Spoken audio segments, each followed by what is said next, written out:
Bilingual Education, Laws and History by Paola Plaza. So, as Jay Crawford reminds us, contrary to the popular image of the country, the United States has been a multilingual society since its origins. In 1664, when the New Netherland colony came under British control and its name became New York, 18 European languages were spoken on the island of Manhattan.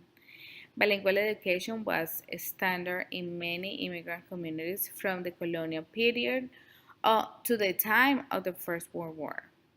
So, contrary to the popular image, by that I mean um, is contrary to the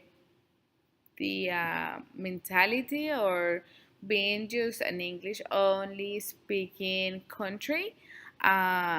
Before, by the 1600s, the United States was already a bilingual country, and so and many other languages were supported in the country.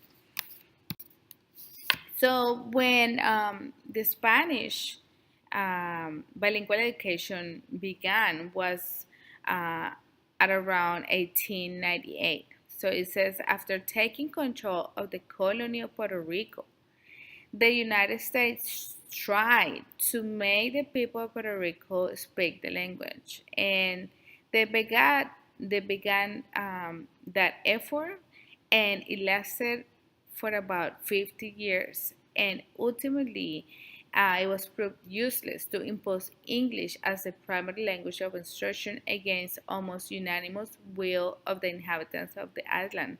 The people of Puerto Rico did not want to just speak English. They wanted to still include the Spanish in their education instruction. So these examples reflect the common approach in the language policy of the United States. So it was not until the early 60s where bilingual education in Miami was reborn among exiles from Castro's Cuba.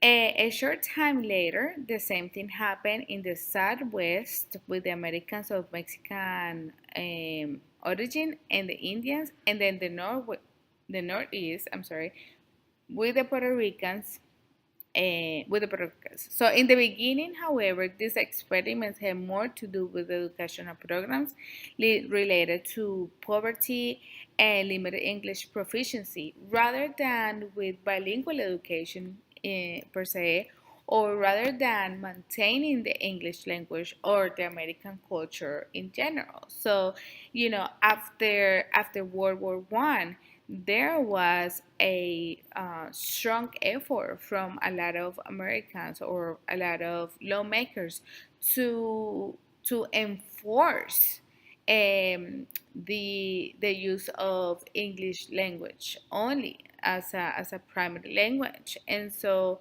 there were people um, that were really against bilingual education, but with the uprising of newcomers, new immigrants, especially people from Latin America or Hispanic or Spanish speaking countries. So the bilingual education had to become a part of the regular instruction in the many schools in the United States.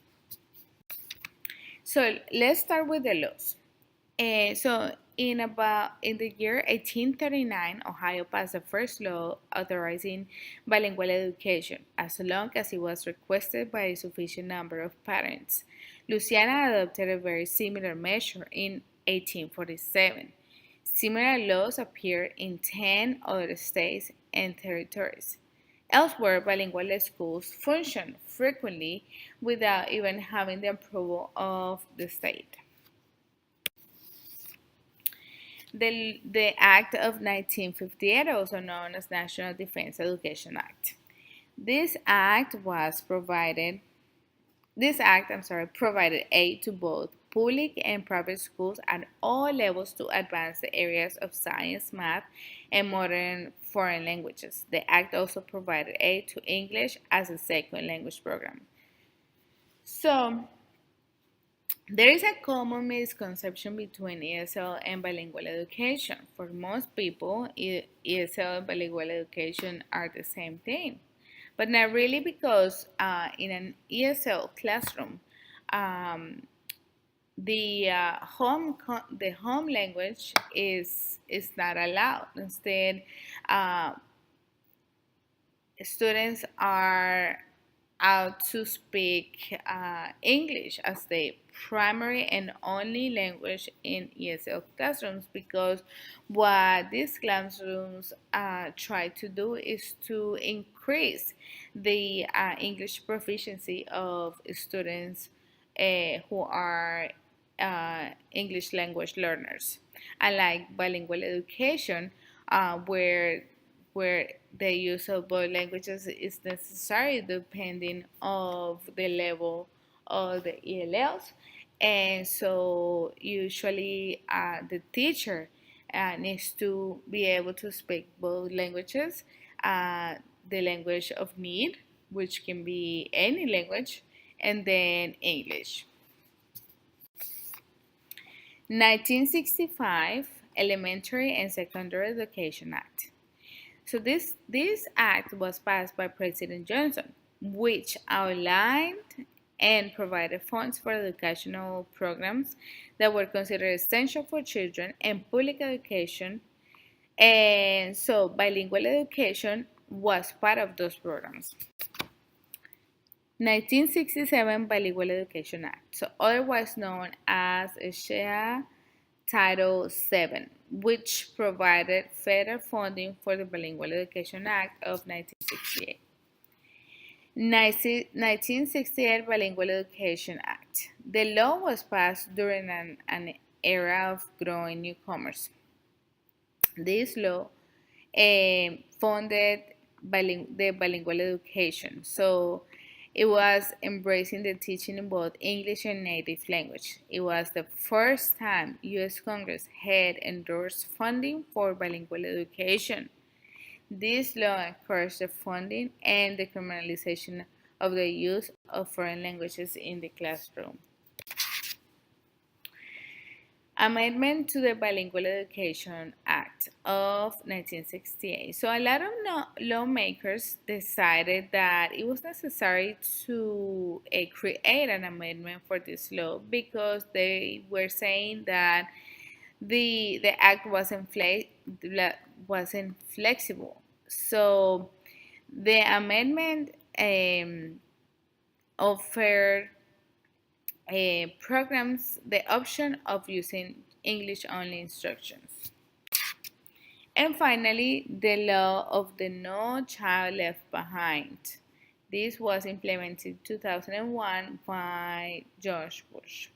So this act requires that all teachers teaching in bilingual education programs need to be fluent in English and any other language used in the classroom. So the act gives parents the choice to enroll their children in a bilingual education program, but puts a 3-year time limit on bilingual programs. So after a student has been in school for 3 years, English only instruction must commence regardless of the student's English speaking ability. Okay, so this law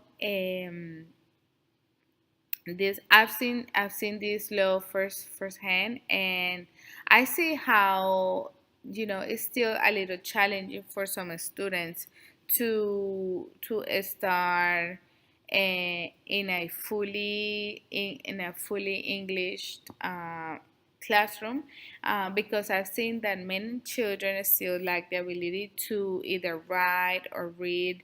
I've seen how ELLs, for example, that have been years in elementary school, they still struggle with these parts of literacy in English, and so I've seen how it is easier for them to speak the language, but I also seen how it has been it has been harder for them to actually write in English. So I've seen them using a lot of cognates. They make a lot of grammatical errors, but so hopefully there's a modification later on for this act, because I believe that even though it is good to help kids or to encourage kids to learn the language, I think it's still also necessary to be able to um, really promote bilingual education, uh, but really implement more training maybe for teachers to actually help these English language learners become more successful and learn faster the English language. So this is all for today. Thank you so much for listening.